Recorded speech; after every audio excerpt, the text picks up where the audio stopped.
Today, the New Zealand hawk stands alone.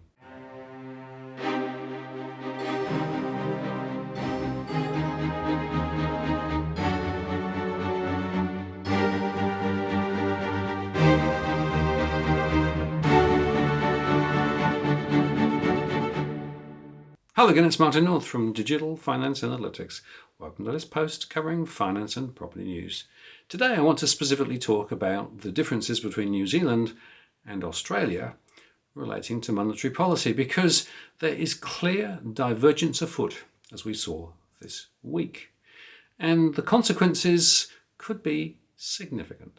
Central banks in New Zealand and Australia, in fact, showcase starkly different approaches to their battle to quell inflation, illustrating a choice that most of their developed world peers actually also confront. New Zealand policymakers surprised markets with a bigger than expected interest rate increase, sending the Kiwi and bond yields racing higher. Across the Tasman, just 30 minutes later, the Reserve Bank of Australia Governor Philip Lowe used a speech to explain his Tuesday pause of his almost year-long hiking cycle, saying he's prepared to be more patient to bring down prices. Whereas the New Zealand Monetary Policy Committee increased the official cash rate by 50 basis points from 4.75% to 5.25% on the 5th of April 2023.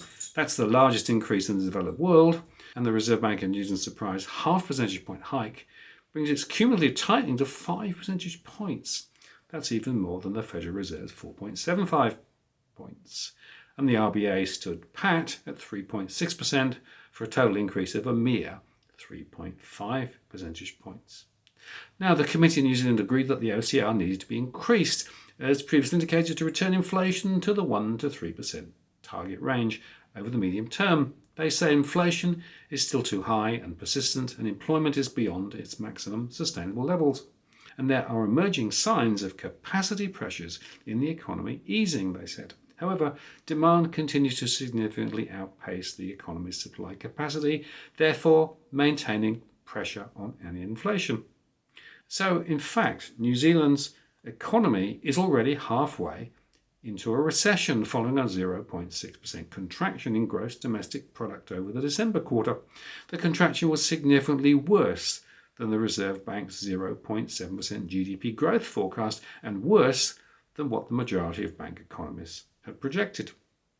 The recent severe weather in the North Island has led to higher prices for some goods and services, they said, and this higher near-term CPI inflation increases the risk that inflation expectations persist above their target range. Over the medium term, the committee anticipates economic activity to be supported by rebuilding efforts in the aftermath of the weather events, and the demand on resources expected to add to inflation pressures by more than assumed in their February monetary policy statement. They went on to say that global growth is expected to be below average, contributing to lower demand for New Zealand's key commodity exports, and continued growth in New Zealand's service exports, in particular tourism, is assumed to provide some offset to this drop in export revenue. New Zealand's economic growth is expected to slow through 2023, given the slowing global economy, reduced residential building activity, and the ongoing effects of the monetary policy tightening to date.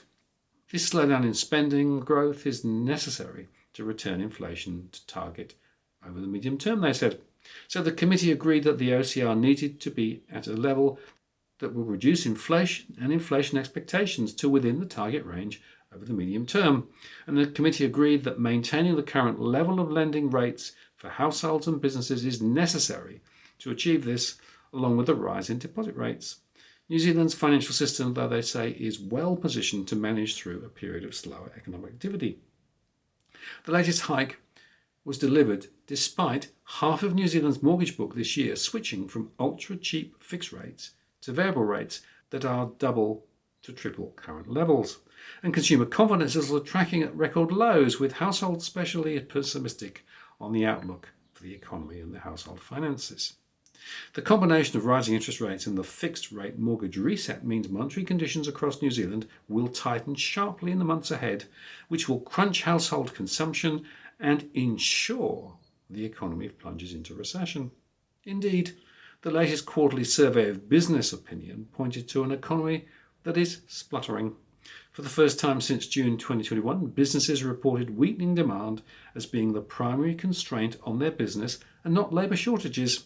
And over half of firms surveyed also reported a decrease in their profits over the March quarter.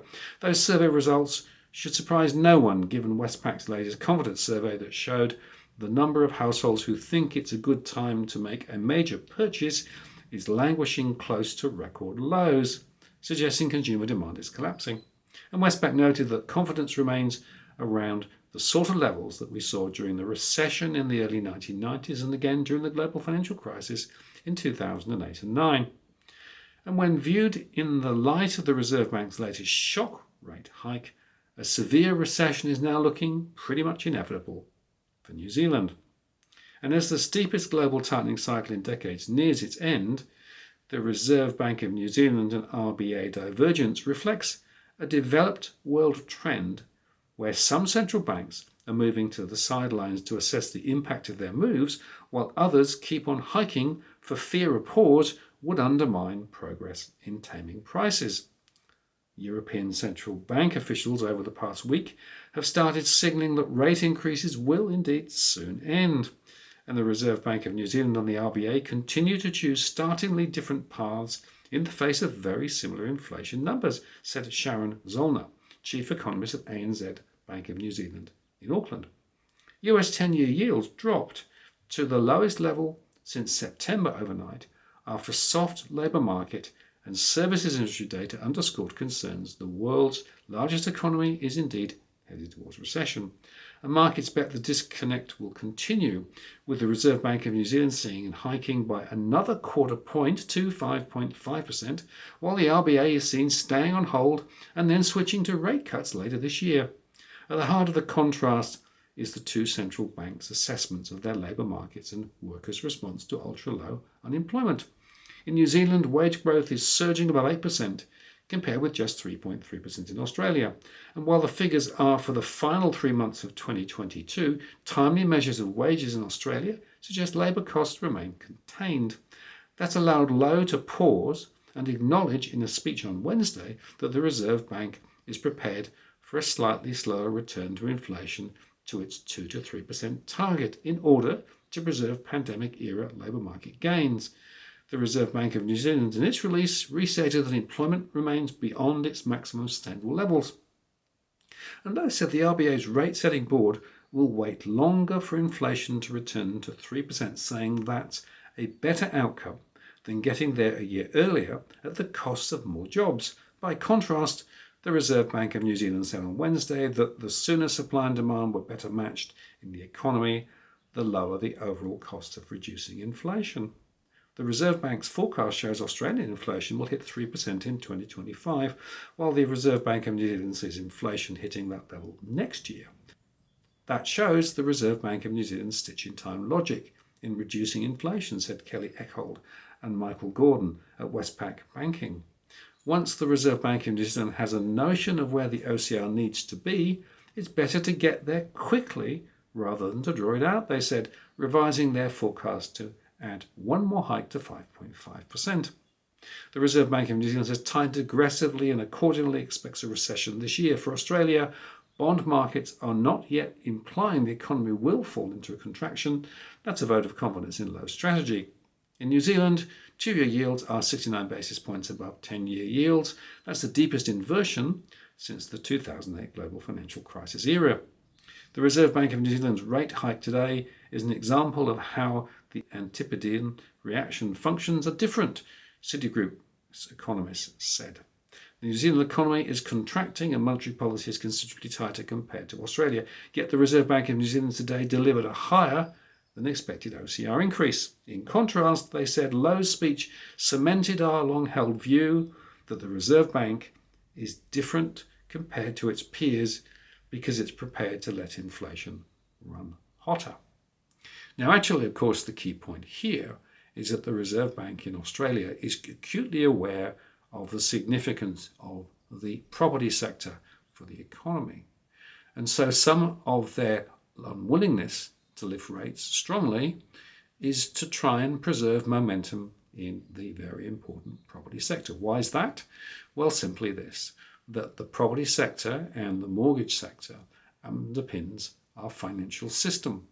And so there is clear financial stability risk if indeed interest rates rise and the property sector goes off the boil, and indeed if property prices fall. And here I think is really the acid test of which of the two strategies in Australia and New Zealand are actually more appropriate. My concern is that because Australia is taking things too slow, we will see our property sector perhaps bubbling a little higher than previously expected, but inflation will stay stubbornly higher for a lot longer. That, of course, is a problem more broadly. Whereas in New Zealand, the chances are there will be a recession, and indeed inflation will fall quite fast. Now, both of these roads, the high road and the low road, if you like to call them that, are predicated on interest rates which were way too low being lifted higher. Of course, the truth is, both reserve banks in Australia and New Zealand created the problem in the first place, and now we see a considerable divergence in terms of how they think they're going to get out of the hole. The question is, will either strategy work? Well, we will see. But my own view is recession in Australia and in New Zealand is quite likely, and recession in the US is almost certainly now baked in. I'm Martin North from Digital Finance Analytics. Many thanks for watching, and I'll see you again next time.